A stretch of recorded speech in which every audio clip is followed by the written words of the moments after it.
Sonoy Valente and JD Davis once again here with the North Texas Eagle Patreon. Today, we have a special guest and Vice President and Director of Athletics, Jared Mosley. Jared, it's currently after 8 o'clock. You're at home doing this. We really appreciate you burning the after hours for us. But how have you been? Doing great. Always happy to hop on. And as you guys are probably aware, there's never a dull moment right now in college athletics. So it's been a crazy several weeks, just, trying to filter through everything going on top of, planning out what next year may look like with potential house settlements and other things. So it's plenty to keep us busy, that's for sure. Absolutely. Guys, be sure, if you haven't already, to check out the North Texas Eagle Patreon, as well as JD and myself's podcast on the Republic of Football, where we cover North Texas more in depth on a weekly basis.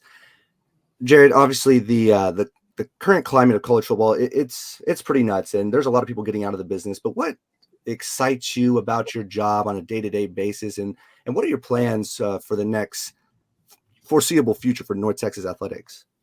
No, I mean, I think, while there's a lot of change going on, the one thing that doesn't change is just the mission we have of being able to impact the lives of young men and women who come to our program. And, there's a lot of stuff on the periphery that may look different in the years to come, but at the end of the day, we still have a tremendous chance to utilize and leverage higher education to set student athletes up for great success in their life. And so that drives us every day. And, it's right now, it's just a matter of trying to keep your thumb on everything that's coming at you and just make sure you've got some contingencies in place to be able to pivot and maneuver quickly. But I'm excited about the future. I think things at North Texas are on a great trajectory right now, and excited to see where we go from here. So we're sitting here on bye week, but North Texas football sitting here at 4-1. 2 games away from clinching a bowl bid, sitting right at the top of the American Conference. What are your early takeaways from this football season so far, and what are your thoughts about the program and performance? I think most people would recognize tremendous challenge when you just don't know what to expect when you're going to have 70 plus new players on your roster. But I can just tell you, having been around this coaching staff, super proud of just the work that they've done and their approach. I mean, they've got a plan and they attack it every day. And I think you see just the volume of recruiting efforts that we have going on right now, and just the energy around the program. They're building something special. And I've said all along, I think anytime you have transition, that first year's tough. It doesn't matter what you have coming back or what you lose, or it's an adjustment for everybody. But I'm very thankful for the work and just the leadership of Coach Morris. I mean, I think that those guys have had a plan that they execute. It starts with creating a culture where, I think you just watch these guys compete together. We get to see them off the field and just interactions, and you can just tell there's a love for each other in that locker room. And when you get that combined with, the right talent and people starting to chip away at the game plan, good things happen. And I think the one thing that I'm probably most proud of just early is, we've already faced a tremendous amount of adversity. I mean, you look at the amount of injuries that had piled up, and just looking at, just some of the young men that are having to step up and start to get reps and make a difference and make plays. It's exciting to think about our future when you see these young men getting the type of activity they are right now. When Eric Morris was hired at his coming out interview or whatever at the indoor facility, he promised to put a exciting brand of football on the field for North Texas, and he's definitely delivered that. As Chandler Morris, he's about top 5 in every statistical quarterback rating there is nationwide. That being said, the attendance started off tremendously at the beginning of the season. Since then, it's kind of dipped, while North Texas has come back to a 4-1 record. How do you engage fans that maybe have detached themselves, weren't interested, or even current student and alumni that just were never North Texas supporters to begin with? I mean, I think that's a big challenge. I mean, we've talked a lot about, I think you just have to spend a lot of time, energy, and resources to reconnect people. And we're trying to do that, but one of our biggest strategies has been how do we engage students? Like it's easier to capture a student while they're here, and then when they leave, give them opportunities through kind of our young alumni ticket program that we offer to be able to jump in and get tickets at a deeply discounted rate, as they get off in their careers and start their careers. So we spend a ton of time. I mean, I think the hard part about North Texas, and I want to say shout out for those first 2 games, because like we have not had a first 2 games like that in a really, really long time. And so you felt like a lot of the investments we'd made in marketing, a lot of the changes we had made, on tailgating, you certainly got feedback and it looked great those first 2 games. And so for all of a sudden after game 3, I get people were disappointed with Texas Tech and that outcome. But, we've not had an opportunity here to, build momentum like that. And for that 3rd game to take a dip, like it was frustrating. And, I think that's where we've still got a little bit of room to grow as a program. I mean, you look at the consistent group of 5 programs. You can look at several across the country who competitively, you could say they're similar to us. They've had some ups and downs, but every year they're selling, 8, 9, 10, 11, 12,000 season tickets. And the whether the team's good or they're bad. And the beauty of season tickets and why it's so important for us is even if people get upset and they want to not attend a game, we still get to count that ticket for that game. And that matters, because when you have opportunities like we've had over the last several weeks to really try to put a profile in front of people making decisions in conference realignment, we check a lot of boxes. And I look at and we'll dig into that maybe a little bit later, but I get to see the metrics that they're looking at and understand where we fit in the landscape. And we check a lot of boxes near the top of the group of 5. But the one we don't is when you look at number of donors, number of season ticket holders, our viewership on ESPN, and when we're on TV. And so like those are the things that move the needle the most. I mean, that's the most weighted category that these TV executives are looking at. So, I think for us, we've got to figure out how to get our fan base. It's fine to ride the highs and lows of a season, but we've got to learn to show up, win or lose, and regardless, because it's what's best for North Texas and our ability to capitalize on the opportunities I think we'll have in the next 5 years. So you mentioned realignment. Last time we spoke, it was kind of in the middle of the North Texas moving to the American to begin with. This last, recent realignment, were you kind of surprised how it played out, with the teams that were rumored to be leaving the American? And what are your thoughts on what came to be? I think one thing I would just tell people is we're always evaluating the landscape. So we, in the midst of those couple of weeks, I was probably on the phone 5 hours a day at least, with talking with media contacts I had, people close to some of the consultants and people who are out there shopping, trying to put profiles of institutions in front of these conferences. And so you spend a significant amount of time just trying to understand what's real and what's not. I mean, I would say probably 80% of what you read out there is nonsense, but it certainly sparks fire within donor bases and fan bases. And so you just have to do your due diligence to make sure that you're ready for when that capitalizes.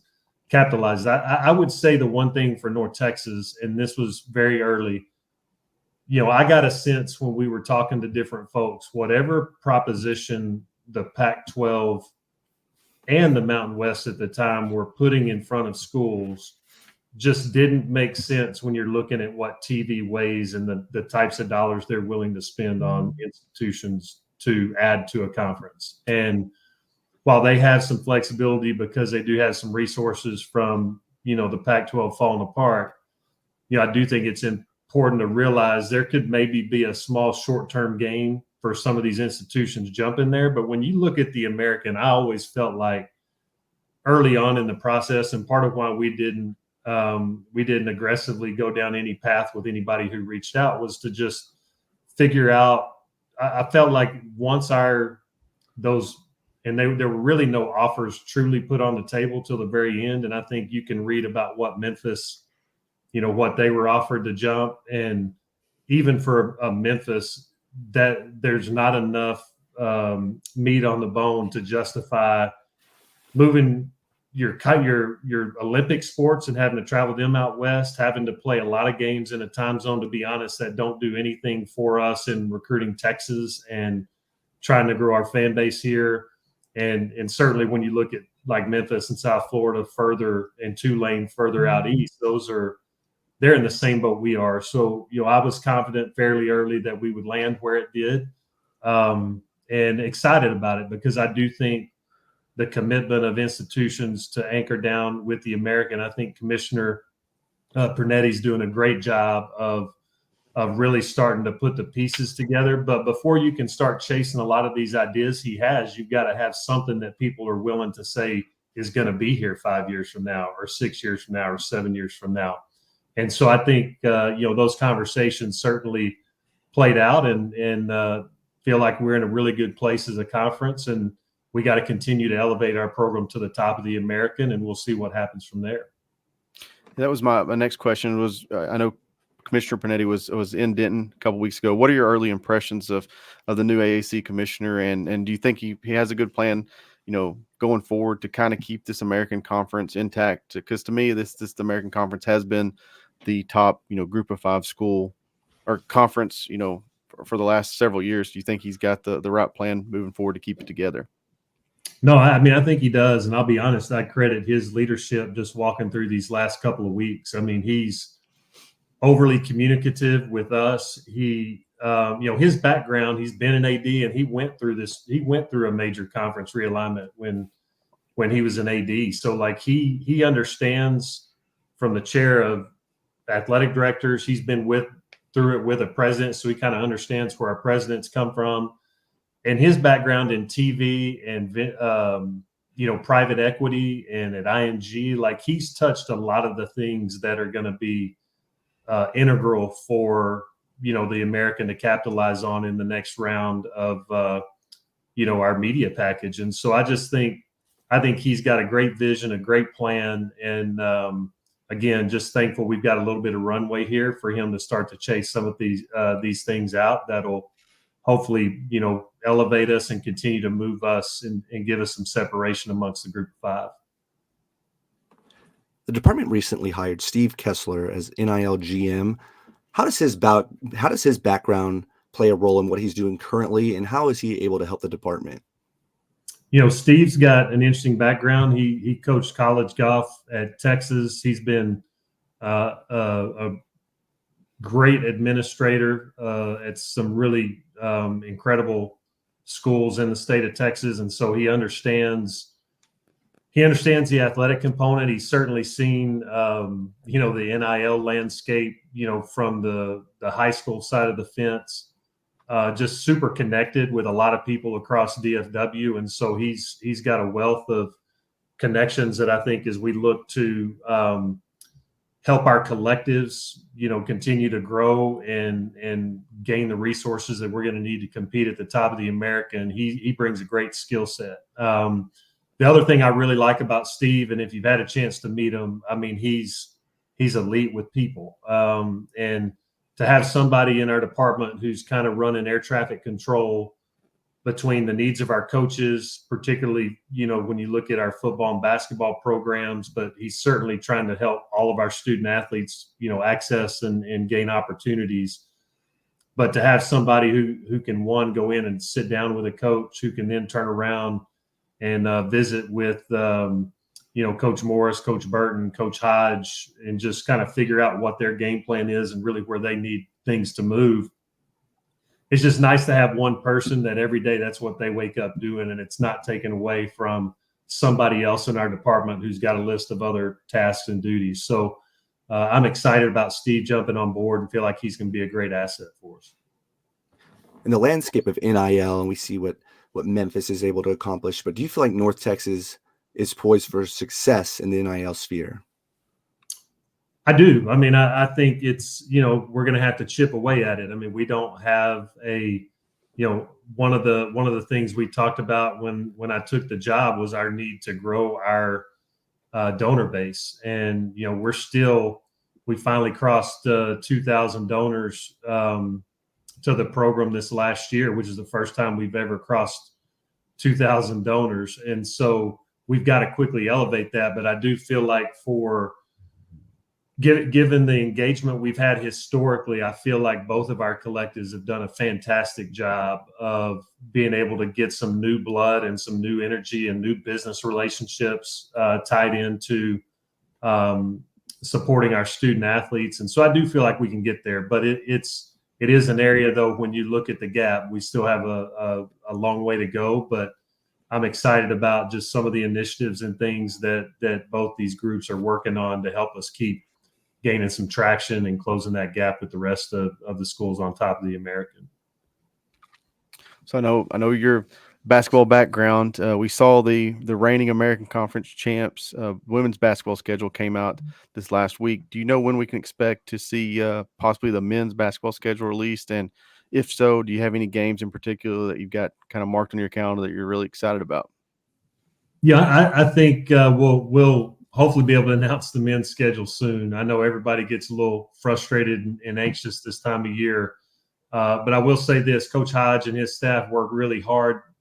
Finding games is extremely difficult when you have had the success we've had, and when you play the style of basketball that we play, which is hard-nosed defense.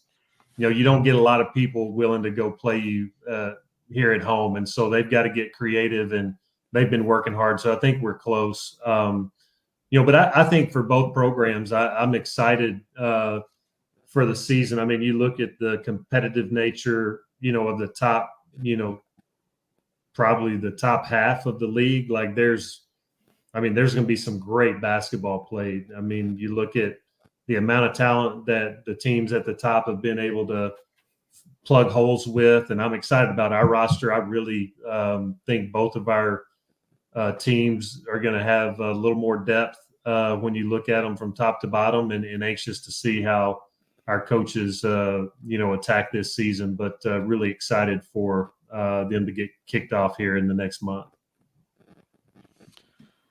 We've got some questions from the Patreon. If we can pass those along to you. Do you have from Robert Watson? Do you have any updates on the athletic center expansion that you want to share?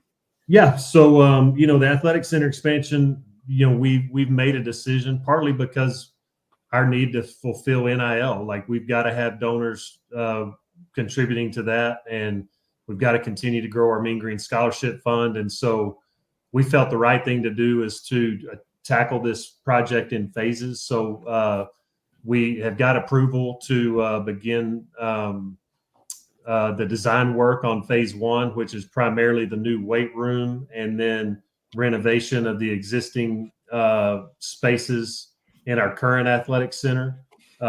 Outside of the sports medicine, that'll come in phase two.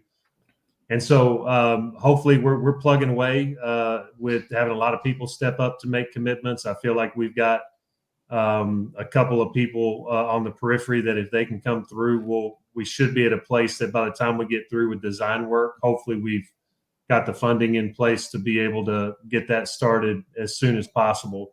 And then the plan on the phase two, that involves kind of the academic center and, the new premium space in the end zone, along with our sports medicine, expanded sports medicine spaces. And so we're actively working right now with some corporate entities that may be able to help fast track that phase two.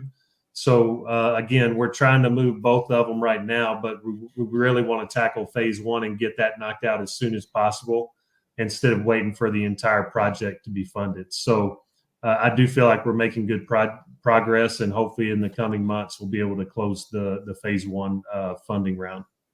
And I know you mentioned it last time we were on the podcast together. If fans are wanting to, be able to donate or deliver that, where do they need to go? Who do they need to reach out to? What's the best avenue for them? I mean, I think anybody interested in the athletic center, just to reach out to anybody on our Mean Green Scholarship Fund staff, myself, Connor Smith, Charlie Thrash. I mean, we're all, we have 2 or 3 meetings a week that we're all kind of teaming up on. And so, and I would say like I think we're over the 4.5 pushing $5 million mark right now. We need to get to probably 9.5 to wrap up phase one. So we've made some good progress, and super thankful for the people who have stepped up early to help us get this project off the ground. I'm working really hard to get North Texas alum Stone Cold Steve Austin to a game, so I'm really hoping if I can get him there, we can maybe get him to maybe some sponsorship and get him to pitch in a little bit. That's my game plan. I've had a couple of email exchanges with them, and we're working on it. But it sure was nice to see him respond to a little celebration this past weekend. For sure. We kind of talked about it a little bit earlier, but Knox Johnson on the Patreon had a question. What steps can the American Conference take to lock down these members, the ones that may be potentially flirting with other conferences? What steps can be taken to try to keep this group together as a whole currently? I mean, it all comes down to these TV agreements, to be honest with you. The beauty of it is, so like for those of us, the 6 new schools who we're not getting a full share right now of the TV money, because ESPN, I mean, they don't just, when you add a school, add the same money that everybody else is getting. They look at your value. And so, we're at a place where we're growing into that. But those at the top, like, I just don't feel, when you look at what the Pac-12 is putting together and what the Mountain West is doing, like I just think there's enough of a gap still that it's going to have to take something wild and crazy. And it certainly could happen if somebody decided they want to step up and dip into some private equity and they felt like they could get that value back. But, at the end of the day, when you look at where these TV contracts are and where the emphasis is on the SEC and Big Ten primarily, and then, the ACC and Big 12, you get past that, like the volume of viewership, even for the top end of the American, they're significantly in a great position, but there's just a lot at play when you start looking at those decisions. And so, I mean, I feel like the fact that we at least have people committed today is a good first step. Could somebody come again, throw something crazy to try to get one school to jump? It's possible always, but I just feel like most of our members right now feel really good about the direction and the opportunities we have if we stick together. So this is not a Patreon question, but to kind of follow up on that, we've seen a lot with the realignments, and there's conferences that are needing extra people now, and they're talking about potentially some FCS schools moving up. Is there any concern that too many is too much? There's not enough spots for everybody, or is that not really a concern in the scheme of things?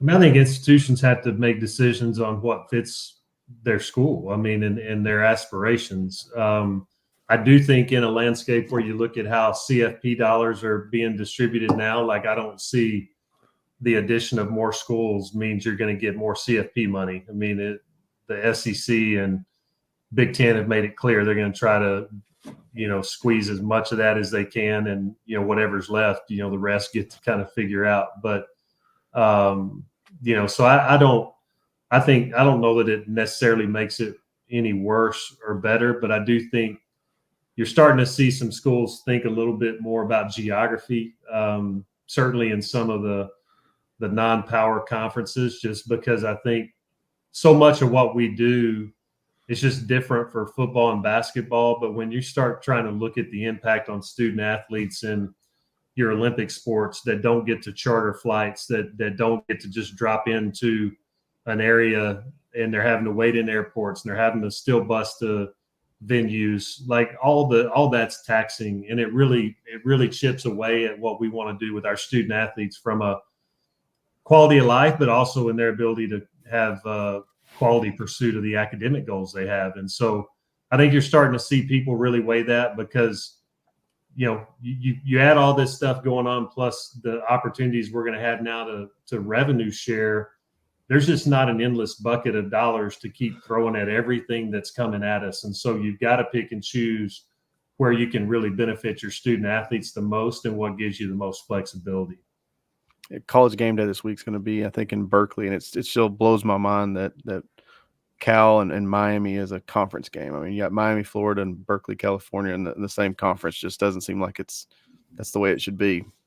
No, and I mean those are long trips. I mean, even on a charter, that's not a fun trek across the country. But you can imagine what that's like for student athletes in volleyball or soccer or softball or baseball, or it makes it a daunting task for sure.